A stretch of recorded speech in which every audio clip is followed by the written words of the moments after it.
Spent 2 days at home and now I'm here. My wife loves it. No. Yes, next week I will be in Belgium for training, so yes.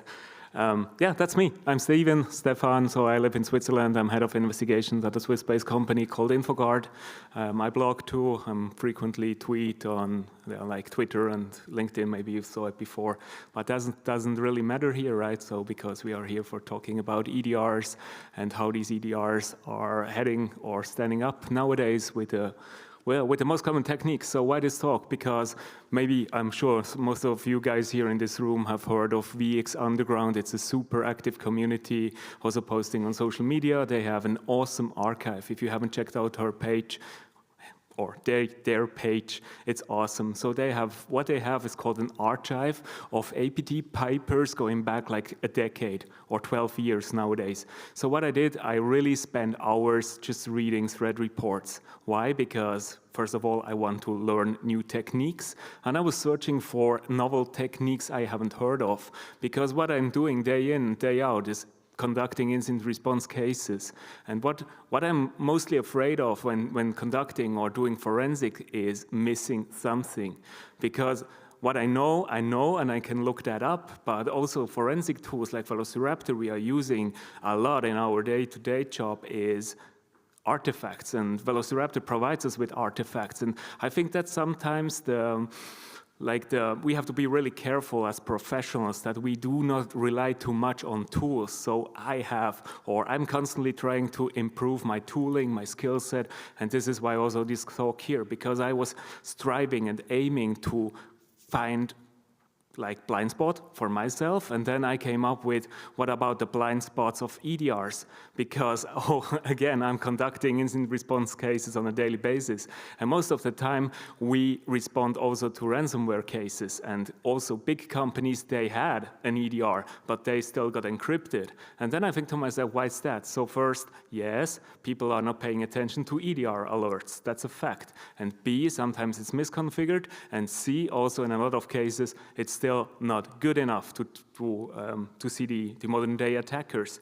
And why is that? So I think, okay, let's just see how modern EDRs are keeping up with old. I mean, we're talking here sometimes about code from 10 to more years old. So I will not name the EDR vendors in this talk. I will not conduct like blame and shame, but be assured it was 3 to 4 of the well-known brands in the industry. So yes, because when I open up like Twitter or LinkedIn, what I see daily is AI doomsday. Everybody's freaking out because AI is helping the red team, is helping the attackers, because AI is so easy nowadays to like create offensive tooling, and the bar just got lower for attackers or script kiddies to attack networks. As we will see in this talk, or by the end of this talk, it's still super easy, and industries are not paying attention. They haven't been like in the last decade, in the last 10 years, or since I started this job doing professional incident response work, what I'm seeing is that even companies are not paying that much attention to hardening, attack surface reduction, to really lower or higher the bar for an attacker. And it's still true, because all these tools I will present in the next few slides, they still work. At least to some extent, to fly under the radar. And now everybody, also companies, are freaking out because of the dangers of AI. I just, as an attacker, I have to go to GitHub, download some tools, do some tweaking, not evasion, because like I said in another slide, that is not an invasion talk. Simply, as we will see also later on in the presentations, just recompile the binary is enough to fly under the radar, which I think is hilarious. So to kick this off, what year is it? Password stealing.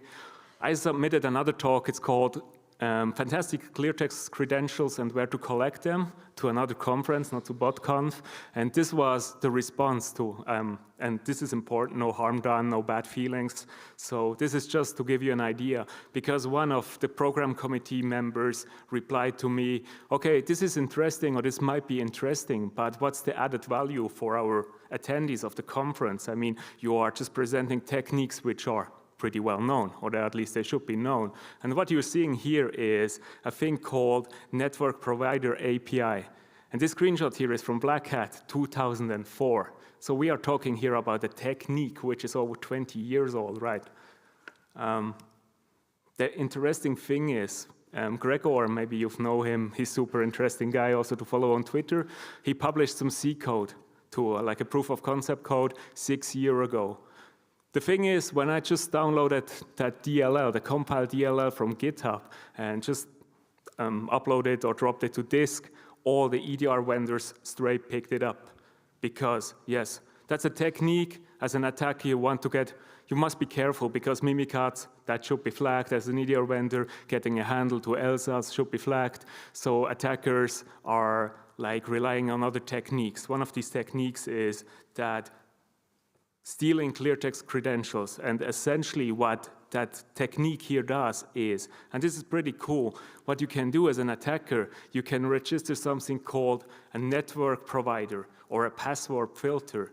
All you have to do is dropping a DLL to disk, register your drop DLL as a password filter, as a network provider, and every time somebody interactively logs into your server, your clear text credentials get sent to your DLL, to your password filter, to your network provider for checking the password. So the thing is, that's a legitimate use case, because you, as a security provider, you can like implement password strength checking, password complexity checking, etc. So this is a legitimate behavior.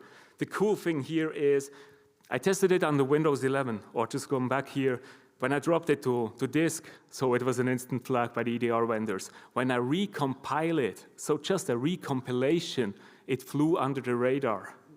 That's insane, isn't it?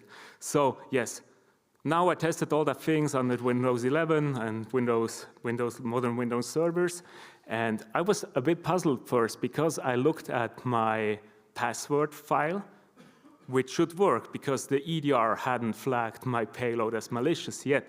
What I'm seeing here is my username, so malmob, that's also my handle on social media, and on the right-hand side should be the password, but the password is empty. And then I thought, what's going on?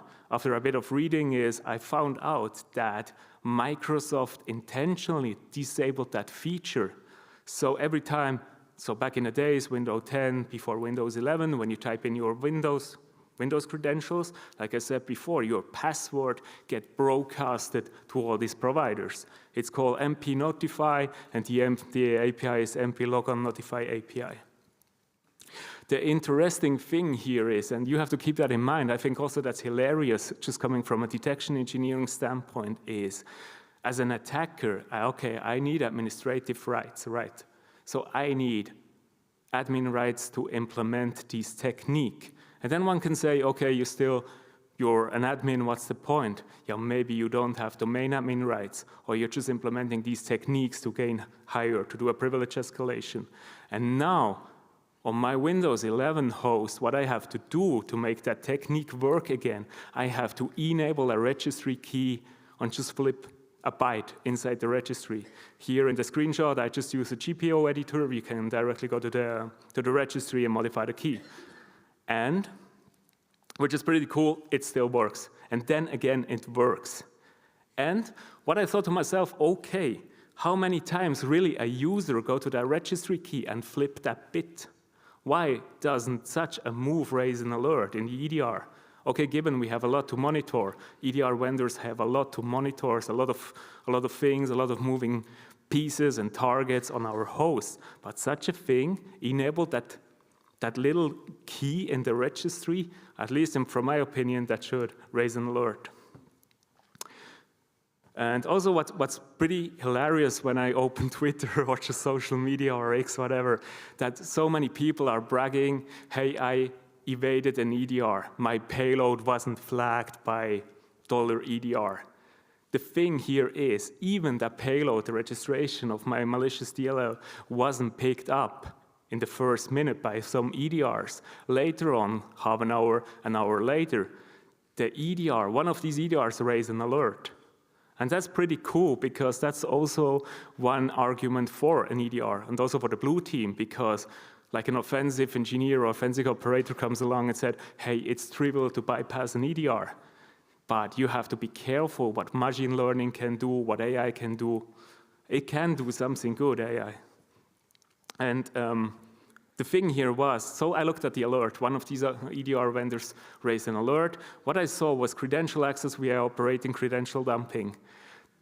The not so funny thing was, and not so good thing was, the alert was super complex to understand. So all the EDR vendor was saying was, MP notify got a handle to credentials. And then, okay, MP notify is a signed Windows binary, and MP notify is the legitimate binary who access the credentials. I mean, that's by design, right? And then deep down burden inside the alert, I saw the loaded DLLs into the process, and one of these DLLs was my malicious DLL. I mean, that was super complex even for me. As a principal security analyst with like a decade of experience in that field, I would bet like $100 a junior analyst would miss that or just flag it straight as a false positive. I think that's also super critical coming just from an analyst standpoint. And also fun fact when doing this research was one of the EDR providers bragged in a blog post 3 years ago, hey, we responded to an intrusion. The attackers used exactly that technique, like they implemented a new network provider. We implemented like use cases or detections exactly for that technique. Nowadays, or just 3 years later, it's working. So I don't know what exactly they did because they thought it's not necessary anymore, but it just flew under the radar. On the right-hand side, it's just not related. That's also the Berger again, talking about that technique. And this is exactly a super use case because even if EDR vendors implemented some alerts or techniques to detect something back in the days, nowadays it might not work. So what I'm stressing also to customers and clients all over is you have to test and verify the detections of your EDR. It's not enough just to praise and cross fingers that once an attacker entered your network, you will be able to spot them. Talking about clear text credentials, this is also, it's so plain and simple, it's almost funny how that works. So what I done was I read a thread report from a Chinese-based APT group. What they were using were a simple keylogger, so written in Go. What I did was I just compiled it, threw it on a box, it worked. I mean, it's so simple, 6 years.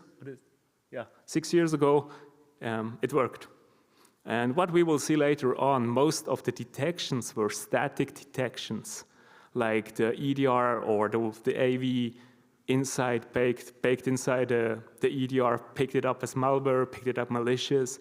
Mostly none of these alerts were dynamically generated alerts, which means, again, this is not an innovation talk, but I was also bet when I would spend like half a day of just messing a bit with the binary, doing some really simple XOR encryptions, which will get decrypted inside the memory on runtime. Most of these alerts will be gone. And I was just flying under the radar again. Talking about the Linux side, that was also so simple and so stupid, so effective. What the attacker did here was he was just tracing passwords. So what the attacker here with that tool, TreeSnake, also a year old, they are capturing clear text credentials when somebody logs into the server with SSH.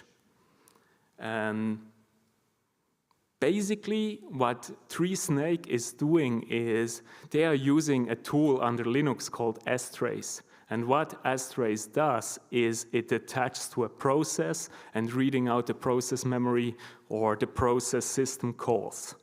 Because your SSH password will be in clear text in memory, passing, or just given to the system call, strace or TreeSnake is able to read it clear text, or read it in clear text.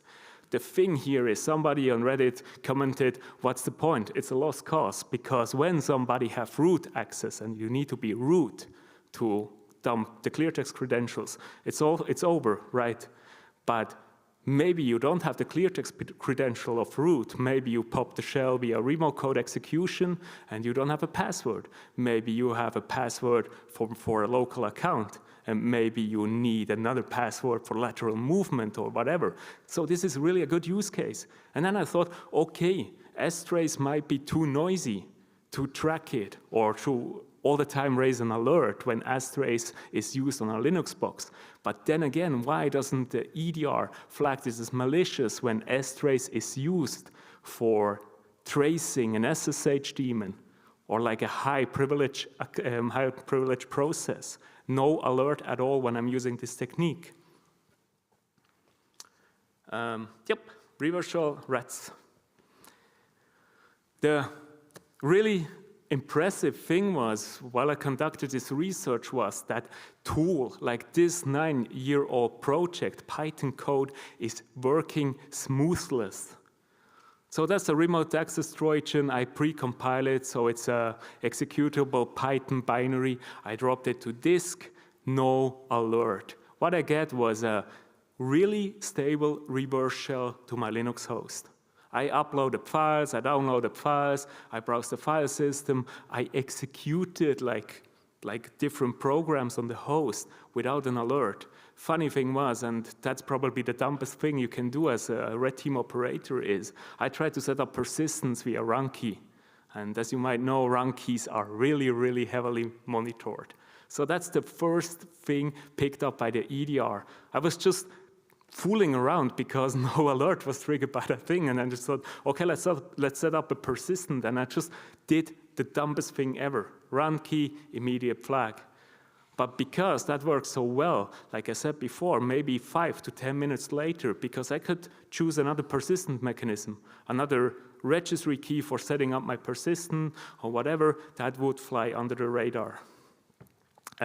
Important part here is that also a lot of these alerts were raised as severity low, not medium, not high.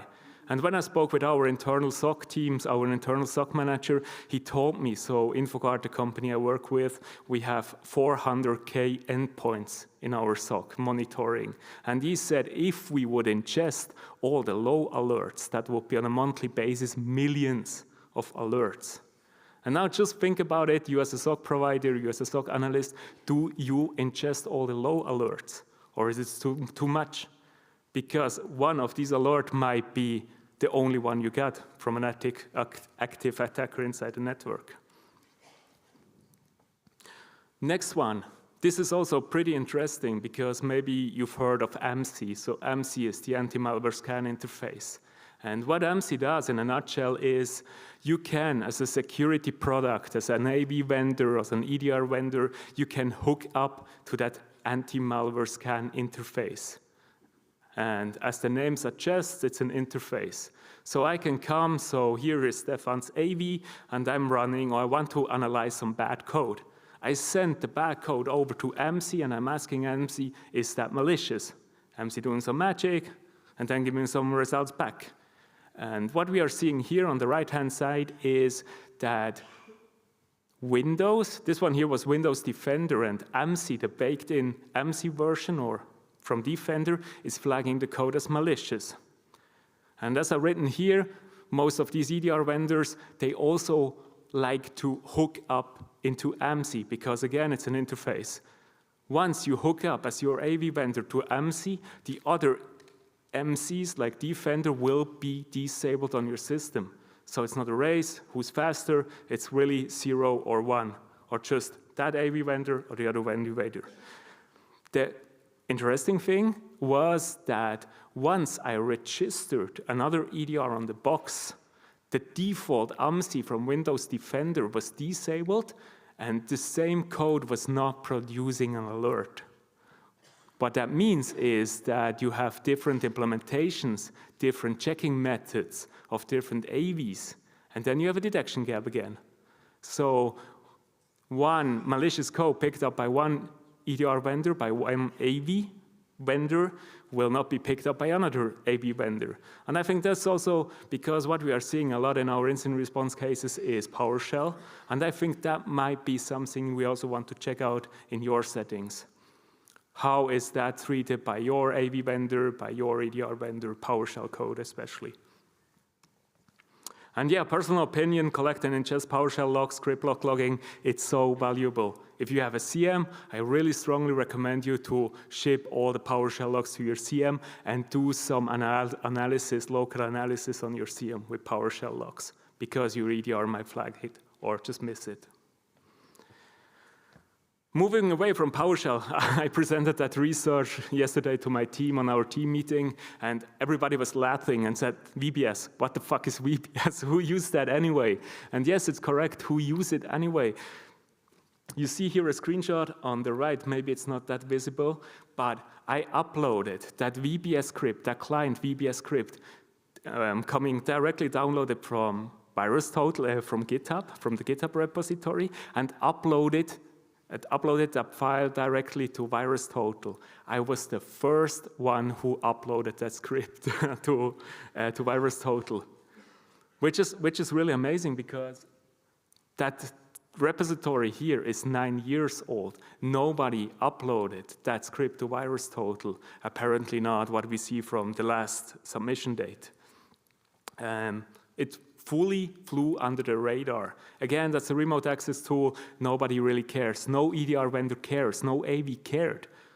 I think that's super interesting, isn't it? Because I don't have to spend like millions to find a flaw, to find something, to find an EDR bypass. All I have to do is just get some really lousy old call from GitHub.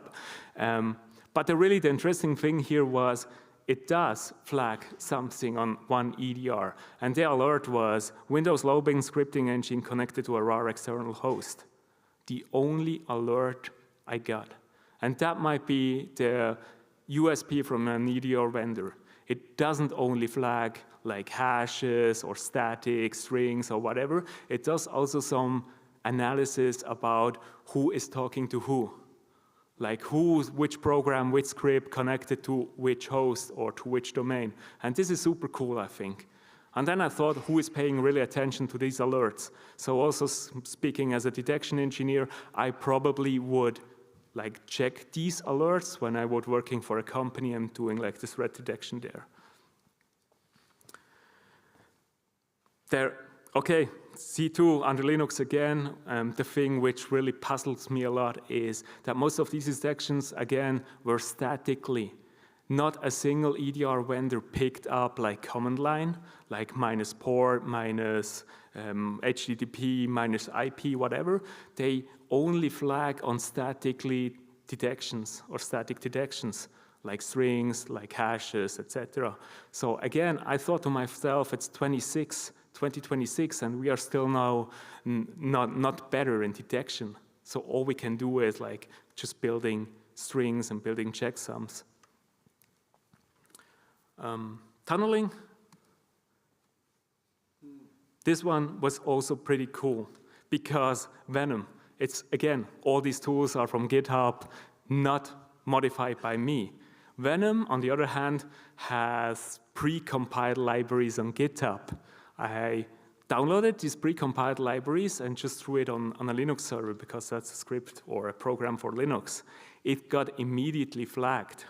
They are heavily flagged. But the funny thing was, I have the source code and I can strip the source code and we don't have detections anymore. Yeah, exactly. It's funny, isn't it? And what you really have to be careful when you're doing like analysis and threat hunting is be aware that you can, as a malicious program, you can bind to the same port as a listening service on Linux. So what Venom does, it's he or the program reuse a service, be it port 80, port 443, or the MySQL daemon.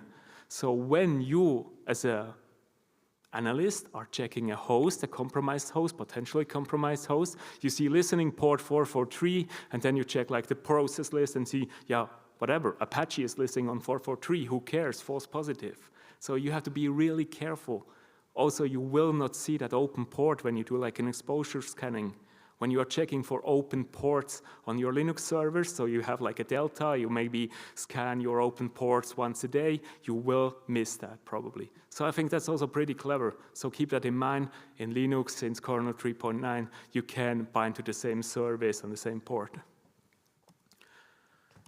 Yep, to wrap it up, on the plus side, at least one of the EDRs picked something up. Yeah, I mean, we have to stay positive, right? On the negative side, a lot of malware or machine learning detections, seldom the technique that was discussed. I know everybody in the room know Florian Roths, and he preaches that a lot. Detect the technique, not the tool, and I think that's true. And what I saw in that research was that a lot of vendors are just going straight to the tool, straight to strings, straight to whatever. Not a lot of vendors are detecting the technique, which I think would be most important.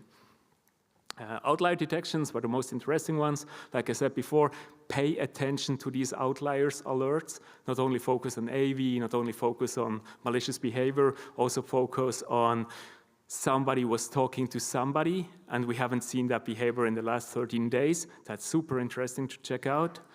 Yep, not an innovation class. However, this might be pretty straightforward. I think we don't need AI to show networks or to show network engineers how broken their networks are. So we really have to try harder to defend our networks, because that's what I'm seeing on my day-to-day job. Famous last words, don't get me wrong, an EDR is a must. Really, we have customers who said, who cares, we don't need an EDR. You definitely need an EDR, but on the same page, you also need mail gateway filtering, proxy filtering, attack surface reduction, hardening, the whole bunch of it. And maybe on top of it, we also need AI, who will see, the future will tell. Thank you for your attendance.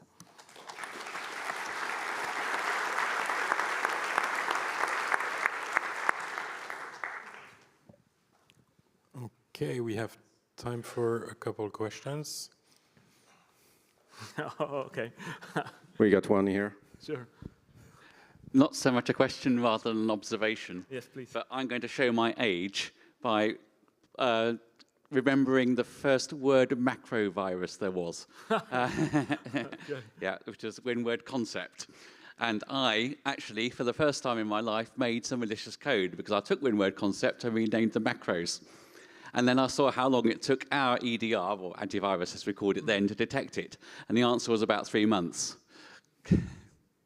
Yeah, it's still, I think it's still, I see the necessity of AV, I see the necessity of EDR, but I'm an incident responder by trade, but I see how broken it is, just responding to intrusion. So yes, thank you for that comment.